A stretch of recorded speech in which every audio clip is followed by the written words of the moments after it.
Hey, my name is Phil, and I want to welcome you to this week's Soul Impact live stream. Last week, when I did my live stream, we had just gotten home from shopping in a madhouse.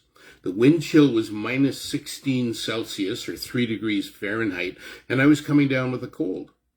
Well, the cold turned out to be COVID. Elsie and I both got it, and we're just starting to climb out of that pit. Merry Christmas to you, too. Anyway, thanks for watching, either live or the recording. Over a week ago, I messaged several of the guys in Soul Impact Focus, asking them how I could serve them better. I asked, what would you say is the biggest challenge guys are facing these days in serving the Lord consistently? The second response was from a guy named Jeff, and he gave several ideas, but one of them was desire, determination, and self-control. I think he's got it right. I became convinced a long time ago that very few things in life improve naturally. I think it's the personal application of Newton's first law of motion. A body at rest will remain at rest unless an outside force acts on it. And a body in motion at a constant velocity will remain in motion in a straight line unless acted upon by an outside force. In a nutshell, that means that whatever your current state is, that's where you'll remain unless something causes it to change. That change can come from the outside, either positive or negative. You might win the lottery or lose your job.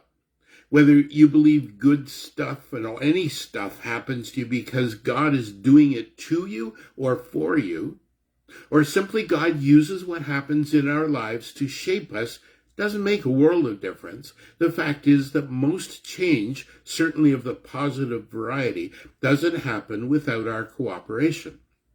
And the best way to cooperate is through intentional action. It's through Jeff's three words: desire, determination, and self-control. Let's take a quick look at each of those words. First, desire. I don't know whether you're a fan of Napoleon Hill's Think and Grow Rich book or not.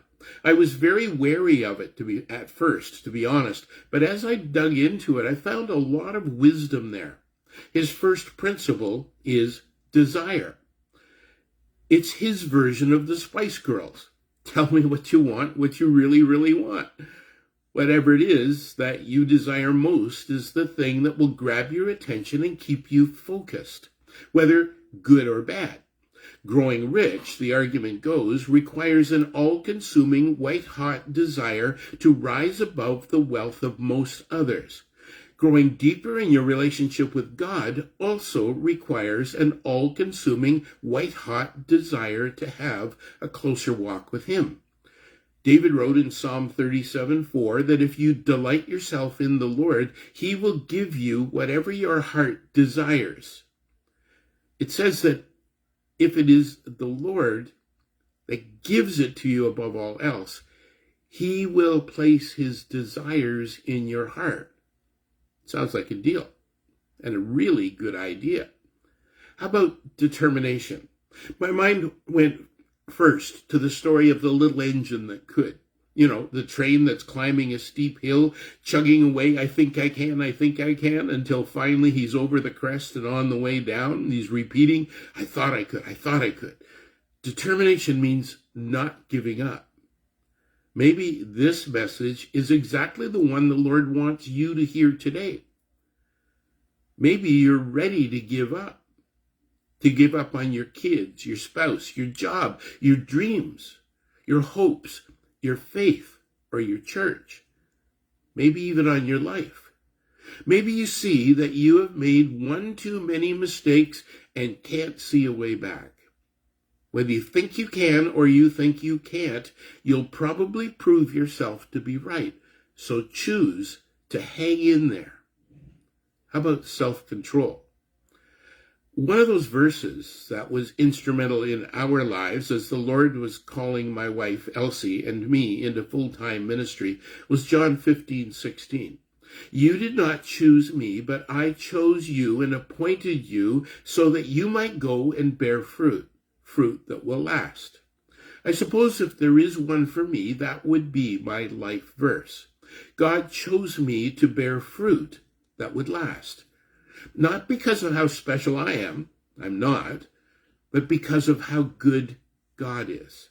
Now, I have no doubt that there's different ways to interpret what that fruit might be, but I've always thought that there are two at the center of the meaning of fruit, and I can't eliminate either one of them.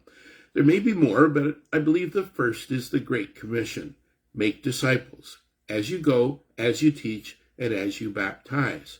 Making disciples is at the very center of what it means to bear fruit.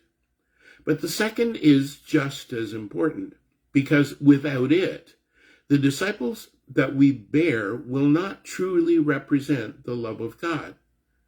The second fruit is found in Galatians 5:22-23, where it begins with, the fruit of the Spirit is love. Some scholars might say this isn't even a list of 9 spiritual fruit, but rather it's 8 ways in which the fruit of love expresses itself. Through joy, peace, patience, kindness, goodness, faithfulness, gentleness, and self-control. I'm not sure it makes a world of difference, so let's just grow in each of those areas. And as you know, the last one is self-control. But I don't think it's talking about saying no to a second piece of pumpkin pie. Self-control as the fruit of the Spirit is really spirit control. It's allowing yourself to be God-controlled. It's getting out of the driving seat and letting the Lord sit behind the wheel of your life and keeping your hands to yourself. So, Jeff, I think you were right when you highlighted these 3 words as challenges guys face in their Christian walk. And not just guys. Of course, it's not just guys. Everyone faces them. Desire, determination, and let's say allowing the Spirit to have control.